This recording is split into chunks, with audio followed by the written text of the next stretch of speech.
Hey, what's up you guys, it's Caboose XB. I'll bring you another Injustice 2 video, and today we're going to be talking about is all the characters revealed so far for Injustice 2's roster, as well as, of course, the last character that is yet to be revealed but was on the leaked roster list that we will get to. I also wanted to talk about some of these characters and what their roles might be in the story mode of Injustice 2, so we're going to jump into all that. But right before we do, I just wanted to ask you guys if you can leave a like on this video. It shows your support, and I would really appreciate it, so if you can leave a like on this video, that would be awesome. With that out of the way, let's jump into the topic at hand. Let's talk about all the characters revealed so far for Injustice 2, as well as what their roles might be in the Injustice 2 story mode. Starting off with, of course, Batman. This one's pretty self-explanatory about what's going on in the story mode with this character. He still has the Insurgency, he's still against Superman and the Regime, and of course, upon Superman's breakout, the Insurgency is formed once again to take down the Regime. And then next up, we have Superman. Again, another self-explanatory thing. Ever since the first game, he was still locked up. Inevitably, he gets broken out from what we can tell from the Shadow Alliance trailer, and the Regime is trying to be built back up once again. Now next up we have Wonder Woman. She is still working for the Regime, she still believes in Superman as a leader, and of course, that's pretty self-explanatory as well. Now this next character is where things get interesting, and that is of course Supergirl. Now, some may believe that she's a part of the Insurgency based on some in-game dialogue that we got through the beta when she's talking to characters like Blue Beetle or Batman. However, we do see shots of her with Superman talking to Superman in the Shadow Alliance's trailers. So what everyone's kind of assuming is that she is in a bit of a limbo state. However, she does inevitably turn to the Insurgency after she sees all that Superman has done wrong. So she shows up on Earth somewhere towards the beginning of the game. She's still there for Superman to protect him, but then when she realizes how bad of a person he has become and how evil he has become, she turns to the side of the Insurgency to help them stop him. Next up, we have Aquaman. Now, Aquaman actually isn't on a side, whether that being the Regime or the Insurgency. He has completely isolated himself from that war entirely and is now devoting all his time to protecting Atlantis. Now, obviously, Brainiac does show up on Earth, and he puts the entire world at stake, and that is, of course, a threat to Atlantis as well, so Aquaman has to inevitably rise up and help both the Regime and the Insurgency stop Brainiac from destroying the entire planet. Up next, we have Atrocitus, and similarly to Aquaman, he doesn't necessarily have a side himself. It seems like what his mission is when he's arriving to Earth is actually to convert Green Lantern into a Red Lantern. So he's trying to capture Hal Jordan to turn him into a Red Lantern, and it seems like he has some sort of a vendetta after what happened with the Sinestro Corps destroying a lot of members of the Red Lantern. So who knows what's going to go down there. Up next, we have Gorilla Grodd. Now, in this game, in Injustice 2, Gorilla Grodd has formed a brand new group that is not the Regime or the Insurgency, and this group is known as the Society. Now, the Society was once again built between the events of Injustice Gods Among Us and Injustice 2, and it was built entirely off of the basis that they wanted to fill that void that was left of power since Superman had been captured. This team that Gorilla Grodd has built was simply built to be members of power and to destroy the opposition, being the Insurgency and whatever's left of the Regime. Coming up next, we have Deadshot. Now, unfortunately, Deadshot is kind of forced on the side that he is on, and that is the Society. And the only reason that he is working for the Society and working for Gorilla Grodd is because Gorilla Grodd actually has possession of the bomb that is implanted in his head from the Suicide Squad. So right now, Deadshot has absolutely no choice but to work for the Society, otherwise Gorilla Grodd will kill him. Moving on, we have Harley Quinn, and not much has changed with her character since the first game. She is still working with the Insurgency, she is still working with Batman, and she does, of course, still mourn the death of the Joker. So, not much has changed with her character from the first game. However, we do see a clip of her in the Catwoman, or like the Here Come the Girls trailer, in which she is with the Society alongside Catwoman, who we will get to later. So there is some speculation there about what's going on, why her character is with the Society. Were they captured? Are they like double agents? Who knows what's going on? But besides that, all the information that we have about her character is that she's doing pretty much the same thing as she was in the first game. Next up, we have the Flash, and a lot of stuff has actually happened with the Flash from the first game. Of course, we know in Injustice Gods Among Us, he was working for the Regime, he was working for Superman, but towards the end of the game, he realizes how much he regretted that decision to ever work with Superman in the first place after seeing how evil of a person he had become.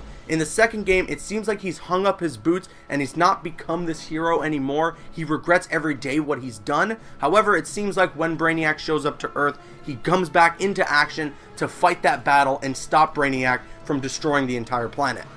Moving on, we have Blue Beetle, and this is the next character on the roster. Now, Blue Beetle, pretty self-explanatory about what's going on with his character. He is enlisted on the Insurgency to help fight against Superman, and he is still in training from what we can tell from some intro dialogue between him and characters like Black Canary. So he's still in training, he's still working to become a better hero, a better fighter, so that he's ready against the battle against Superman or against Brainiac, who will inevitably show up to try and destroy Earth. So he's working for the Insurgency. That's as much as we know about the character so far. Next up, we have Bane. Now, Bane is actually working for the Society, and simply because he is relentlessly pursued by Batman, and the regime in the first game ended up betraying him. So who knows what's going on with him? He's working for the Society. He wants to fight back against the regime. And of course, his mission all along has been to destroy Gotham and to become its one true ruler. Up next, we have Poison Ivy. Now, from what we can read on her character bio, it seems like she is working with the Society, and we can see that in Shattered Alliances Part 2, but she does have a bit of a personal agenda and something that she is doing for her own personal benefit. She's just working with the Society as they're helping her with her own personal benefit without them knowing. Now, next up, we have the big bad himself, the main villain of this game, and that is, of course, Brainiac. Now, from what we can read on his character bio, it seems like, of course, he's maintaining what is true to the character in collecting all these planets and the knowledge from them, and it seems like he was responsible for the destruction of Krypton, and he wanted to destroy every last bit of it and everyone on it. However, when he heard that there was rumors of a last son of Krypton, he goes out into the universe to try and find that last son of Krypton, of course bringing him to Earth, and then he sees that that is another planet for him to collect, for him to destroy, and take all the knowledge from. Now, moving on, we have Robin joining the Injustice 2 roster, and I think the only reason, from what everyone is speculating, that Damian Wayne is Robin in Injustice 2 is simply because of the fact that this game is going to feature some flashbacks. We've seen some clips in these Shattered Alliances trailers that seem like they take place before the events of Injustice Gods Among Us, and that is of course why a character like Damian Wayne would still be Robin and not in that Nightwing outfit that we saw him in Injustice Gods Among Us. So who knows what's going on there? He still, of course, does end up siding with Superman on the regime. That is something that we know for sure based on Injustice Gods Among Us. So who knows if we're going to get to that point and maybe we see him in that Nightwing-esque outfit again. I don't really know, but that is the reason, that is the explanation that a lot of people have as to why Damian Wayne is Robin as of right now. Now, next up, we have Black Canary. Now, if you read the Injustice Gods Among Us comics, you see that she actually had a fatal battle with Superman and was almost killed because of it. However, Dr. Fate did save her and took her to a planet, an Earth, in which Oliver Queen was still alive and left her there so that she could have a happy life. But it seems like for whatever means necessary, she has returned back to this Earth with the evil Superman to help the Insurgency stop him. Now, the next character on the list is Swamp Thing. Now, Swamp Thing, much like Aquaman and Atrocitus, kind of has his own agenda, and he's not really on a side. He is doing his own thing. However, similarly to Poison Ivy, his main goal is to protect all plant life, as he refers to as the Green. Now, during this war that happens with the Insurgency and the regime, it seems like the Green is threatened, and he has to come back into the limelight to help defend it from this war. Now, we got Catwoman up next, and it's a little bit weird about what's going on with this character. Trying to read her character bio is a bit confusing. She's doing her Catwoman things where she's a bit of an anti-hero, she's a bit of a thief, she doesn't really work for anyone, so she's jumping from side to side. Batman can't put full trust in her, so that's why he doesn't really enlist her on the Insurgency, and it seems like from what we saw in the Here Come the Girls trailer, that she is with Harley Quinn, with the Society, so who knows what's going on there? It's really hard to explain what her role is in the story mode, so maybe there's going to be a better explanation to it with the game when we finally get our hands on it on May 16th. Now, next up, we have Cheetah, and Cheetah is actually also working with the Society, and she is, of course, against Wonder Woman. That is her main goal. She pretty much has the same origin as her character in the comic books, so there's not really much going on with her. I don't think she's going to do too much in the story mode, but that's all the explanation that we have for her character, and we did see her with the Society in Shattered Alliances Part 2. Now moving on to the next character that we have for Injustice 2, that is Cyborg. And just like the first game, he is still working for the regime, and he does help break Superman out of prison. We see bits and pieces of that in Shattered Alliances Part 2. However, it seems like from his character bio on the website that he may play a bit of a bigger role in the Injustice storyline than we may think. It mentions here that he may be the only one who can combat the technological might of Brainiac, so he might have a bit of a big role in fighting Brainiac when that villain does arrive. Next up we have Dr. Fate, one of my favorite designs for Injustice 2, and he is working for the Insurgency. As I mentioned, he was the one to have saved Black Canary from near death, so of course he is still working for the Insurgency. He is still a part of that team, and that's really all there is to this character and what he is doing in Injustice 2. Next up, we have Green Lantern, and he is on the path of redemption. Of course, in Injustice Gods Among Us, Hal Jordan of the Earth, in which features the evil Superman, was captured and taken to Oa to be trained again, I guess, by the Guardians. It seems like he earned his way back to the right of wearing a Green Lantern ring, and he has battled and suffered through enough to the point where he could prove himself once again. So that's what's going on with his character. He is on the path of redemption, similar to what's going on with the Flash in this game. At the home stretch here, we have Firestorm, and Firestorm is working for the Insurgency, as it mentions here on his character bio, and this is actually the Jason Rush version of Firestorm, and not the Ronnie Raymond or the Jefferson Jackson version in which we see on Legends of Tomorrow, which I believe is a brand new character that they created for Legends of Tomorrow, and of course featured on the Flash TV show. So a lot of people were speculating like, oh, this is Jefferson Jackson, that's a little weird. No, this is actually Jason Rush, and that is confirmed from his character bio on the website. He seems to be having a little bit of a battle of minds with him and Martin Stein, and they do disagree on a lot of things, but one of the things they of course do agree on is the fact that they need to work with the Insurgency to help stop Superman.